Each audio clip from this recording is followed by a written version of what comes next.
भाजपा द्वारा अपनी पीठ थपथपाने और विकास के मुद्दे गिनाने के उद्देश्य क्षेत्र में जोर शोर से विकास यात्रा निकाली जा रही है, लेकिन इसी विकास यात्रा की आज पोल समाज सेवी मंजू अग्रवाल ने खोल दी।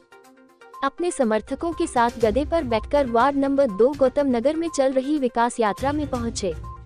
गधे पर बैठे मंजू अग्रवाल के अनोखे विरोध प्रदर्शन से विकास यात्रा में मौजूद भाजपा नेताओं की हालत खराब हो गई। नगर पालिका के कई अधिकारी और कर्मचारी तो तुरंत अपनी सीट छोड़कर भागते दिखे। मंजू अग्रवाल ने मीडिया को बताया कि छतरपुर नगर पालिका द्वारा क्षेत्र में कोई विकास कार्य नहीं हो रहे हैं। जगह जगह कचरे के ढेर, बंद नालियां, उखड़ी सड़कें मिल जाएंगे। नगर पालिका में बैठे अधिकारी और कर्मचारियों द्वारा प्रधानमंत्री आवास योजना से लेकर नल जल आदि कई योजना में भ्रष्टाचार चरम पर है। मैं इसी भ्रष्टाचार के खिलाफ आवाज उठाता रहता हूं। इसी से बौखलाए अधिकारियों ने ग्रीन एवेन्यू स्थित मेरे मकान के संदर्भ में नोटिस भेजा। नगर पालिका की जल्दबाजी देखो, मेरे खिलाफ 8 फरवरी 23 को शिकायत की गई और 9 फरवरी 23 को मेरे खिलाफ नोटिस जारी हो गया। मैं इस विकास यात्रा में भ्रष्टाचार और यहाँ मौजूद नेताओं की पोल खोलने आया हूँ। गरीब जनता से इनका कोई सरोकार नहीं, यह केवल अपनी तिजोरियां भरना जानते हैं। आज मैंने यहाँ पर जनता के साथ विरोध प्रदर्शन किया है, शायद मुझे इसकी कीमत चुकानी पड़े। अभी तो केवल मेरे घर के संदर्भ में नोटिस आया है, आने वाले वक्त में मेरे या मेरे परिवार के खिलाफ कूटरचित तरीके से षड्यंत्र करके कई नोटिस जारी हो सकते हैं या फिर मेरे खिलाफ FIR भी हो सकती है।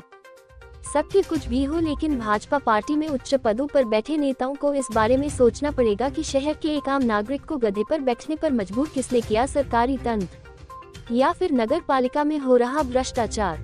सवाल तो यही है कि जिस विकास यात्रा के बलबूते पर भाजपा खुद को शाबाशी दे रही थी और जनता को अपने विकास कार्य गिनाए जा रहे थे, लेकिन आज समाज सेवी मंजू अग्रवाल के अनोखे प्रदर्शन ने क्षेत्र में हो रहा भ्रष्टाचार और भाजपा नेताओं की पोल खोल दी। क्या नाम है आपका? मेरा नाम मनोज कुमार अग्रवाल और फिर मंजू नेता। किस तरह से आप प्रदर्शन कर रहे हैं? आज मैंने इसका टाइटल दिया मंजू अग्रवाल मैं गधा हूँ। इसको इसलिए विरोध प्रदर्शन कर रहा हूँ, इसलिए मैंने ये टाइटल दिया है कि प्रशासन द्वारा आम आदमियों को शायद मेरी दृष्टि से गधा, कीड़ा मकोड़ा एवं गुलाम की दृष्टि से देखा जाता है। इसलिए आज मैंने कहा कि गधे में बैठकर मैं इसको विरोध प्रदर्शन जारी करूं, जिससे कि इनकी शायद भ्रष्टाचार अधिकारियों की आंखें खुल सकें, निंदा से जग सकें। जी लोग इसका विरोध प्रदर्शन करने आया हूं मैं। ऐसा लगता है जैसे इन लोगों का बिल्कुल विकास यात्रा के नाम पे विकास तो दिखता ही नहीं है, बस काली कमाई को अपने घर पे रखा जाता है। विकास धरातल पे नहीं है, विकास घर अधिकारियों के घर पर है। जैसे नालियों वो नलों के लिए रोडें खोद दी जाती हैं, परंतु रोडों का निर्माण नहीं कराया जाता है। जैसे आवास योजना के आवेदन तो ले लिए जाते हैं, जहां पर भ्रष्टाचार हो वहां पर उनका पैसा लेके उनकी स्वीकृत कर दिए जाते हैं, बाकी लोगों के किसी भी प्रकार के आवेदन को स्वीकार नहीं किया जाता है। आज आपने किस तरह से अनोखा प्रदर्शन किया? ये हमने गधे में बैठकर इसको प्रदर्शन किया है। गधे पर ही क्यों बैठे? ये इसलिए जरूरत पड़ गई कि ये भैया हमें 8 तारीख को इन्हें शिकायत प्राप्त होती है, नीलम अग्रवाल द्वारा की जाती है, और 9 तारीख को मुझे नोटिस दी जाता है। 9 तारीख को सुबह देता है कि 24 घंटे का आपको 8 बजे मिलती प्राप्त होता है और 24 घंटे का समय दिया जाता है, मतलब उसी दिन भर मिलेगा। शाम के 4-5 घंटे का आपको समय है, आप जवाब दीजिए, वरना नहीं एक 25 कार्रवाई की जाएगी। मैंने भी संकल्प ले लिया कि आप मेरे विरुद्ध कार्रवाई कर दीजिए। मान लीजिए अगर इस प्रकार की अगर कार्रवाई होने लगे तत्काल, तो आदमी की समस्याएं क्यों उत्पन्न हों। अरे यार भैया, एक ही घंटा में 24 घंटा में अगर नोटिस जारी हो सकता है तो 24 घंटे में प्रकरणों के निराकरण क्यों नहीं हो सकते हैं।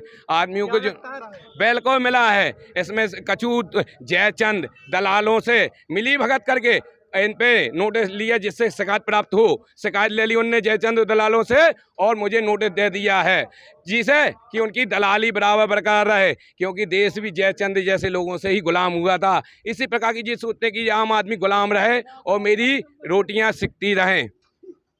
उसके बारे में तो मुझे कोई भी जानकारी नहीं है कि ढोले से किस उसमें यात्रा निकाली। हम अपनी विकास यात्रा लेके वार्ड नंबर 2 में आए हैं, जो कि ये गोविंद तिवारी जी का वार्ड है, और विकास के पूरे कार्य हम लोग कर रहे हैं। जितने भी जो समस्याएं हैं, जन कल्याण योजनाएं हैं, जितने भी वार्ड की समस्याएं हैं, तो उनको पूरा करने का पूरा प्रयास हम लोग कर रहे हैं और किया है और आगे भी करते रहेंगे। कहीं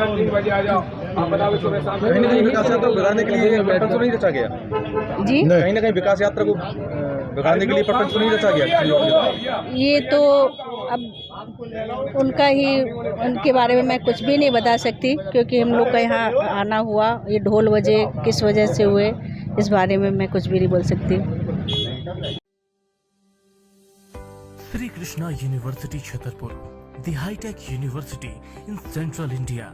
बुंदेलखंड के लिए गौरव की बात है कि अब छतरपुर में हम आपको देंगे विश्व स्तरीय एजुकेशन सिस्टम और वर्ल्ड क्लास इंफ्रास्ट्रक्चर। कोरोना जैसी महामारी के दौर में अब महानगरों की भीड़ भाड़, अत्यधिक खर्च से बचे तथा अपने घर एवं अपने शहर में रहकर ही विश्व स्तरीय रोजगार उन्मुखी शिक्षा को प्राप्त करें और महानगरों में होने वाली परेशानी से बचे, क्योंकि कोरोना ने हमें सिखा दिया है कि हम महानगरों में सुरक्षित हैं या अपने शहर और घर में। इसीलिए श्री कृष्णा विश्वविद्यालय आपको देगा राष्ट्रीय शिक्षा नीति 2020 के अनुसार तैयार पाठ्यक्रम और कोर्स में प्रवेश के अवसर, फार्मेसी, लॉ, मैनेजमेंट,